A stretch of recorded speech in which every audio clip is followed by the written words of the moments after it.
Pessoal, vamos dar início aqui a mais uma aula, tá? A gente entra então aqui no tema de prescrição de treino, tá? Bom, para eu prescrever, em primeiro lugar eu preciso avaliar, né? E a gente vai hoje falar sobre a velocidade aeróbia máxima, tá? Eu sei que vocês aprendem em treinamento físico e ao longo do curso, né? Por exemplo, a prescrição pela frequência cardíaca, pelo VO2, né?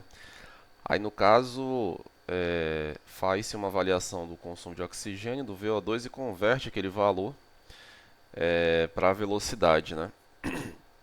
O problema é que às vezes é difícil a gente lidar sempre com testes adequados de consumo de oxigênio, né?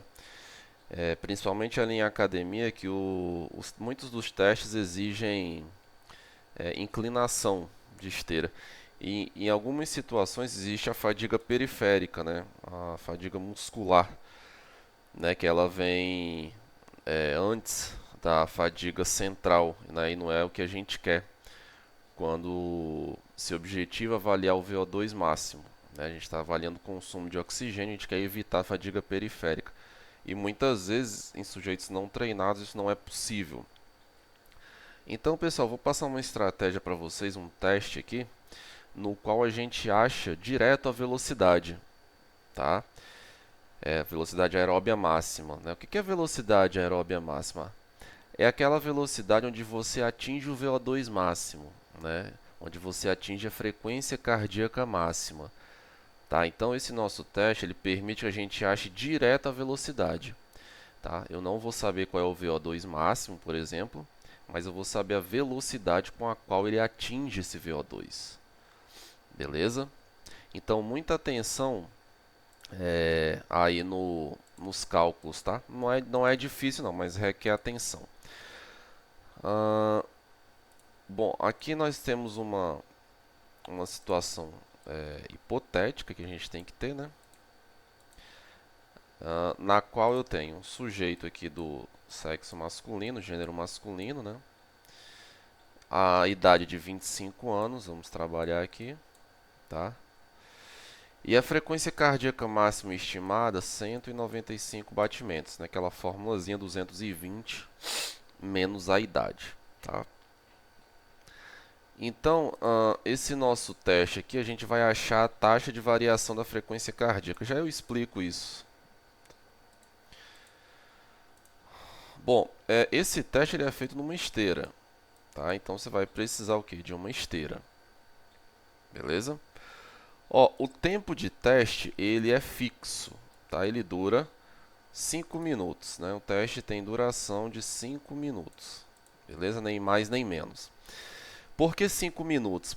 5 minutos, pessoal, é a média com a qual a gente consegue sustentar a velocidade aeróbia máxima, tá? É lógico que na hora do teste ele não vai estar correndo nessa velocidade, vai estar correndo abaixo, tá bom? Mas essa é a lógica dos 5 minutos. Então você precisa de uma esteira, né? Vai precisar de um frequencímetro também. O tempo de teste é de 5 minutos.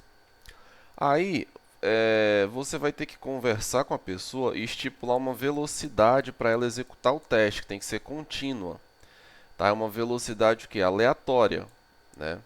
Nesse caso aqui foi escolhido o que 12, né? Conversamos com a pessoa, não, estou habituado, consigo correr a 12, beleza, numa situação confortável. Então essa pessoa fez uma corrida de 5 minutos, né? A 12 quilômetros por hora, tá bom? E aí, pessoal, eu preciso do quê? Da frequência cardíaca ao final do teste, tá?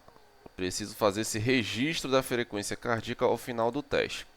Então, na nossa situação hipotética, né, no final de 5 minutos, o sujeito ele apresentou uma frequência de 167 batimentos por minuto, beleza? Preciso só desse dado, tá?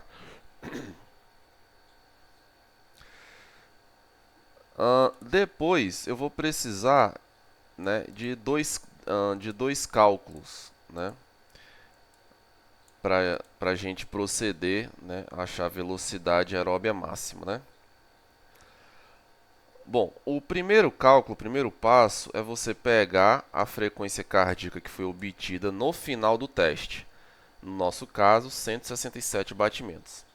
E você vai dividir pela velocidade que ele fez o teste, né? Que é o quê? 12. Então, a gente vai pegar 167, que foi a frequência cardíaca ao final do teste, tá? E eu vou dividir aqui pela velocidade, tá? Divido a frequência cardíaca ao final do teste pela velocidade, né? No final, eu encontrei um resultado, arredondando aqui, de 14, quando eu divido 167 por 12, tá? Mas esse 14, ele representa o quê? Para a gente conseguir entender, eu preciso repetir as unidades, né? Então, por exemplo, frequência cardíaca ao final do teste é em que? Batimentos por minuto. Velocidade 12 é em quilômetros por hora. Eu repito as unidades de medida, tá bom? Então, 14, o que é 14? 14 batimentos a cada quilômetro por hora. Isso significa que a FC aumenta 14 batimentos toda vez que eu aumento 1 km por hora, né? Toda vez que eu vou lá na esteira e aumento 1 km, a frequência cardíaca aumenta 14 batimentos, né? Batimentos por minuto, né? Por quilômetro por hora, né? Eu achei o que? A variação da frequência cardíaca, o quanto que ela varia, né, conforme eu vou aumentando 1 km por hora de intensidade, tá? Então, esse é o primeiro passo, beleza? Anota aí, vamos finalizar aqui o teste.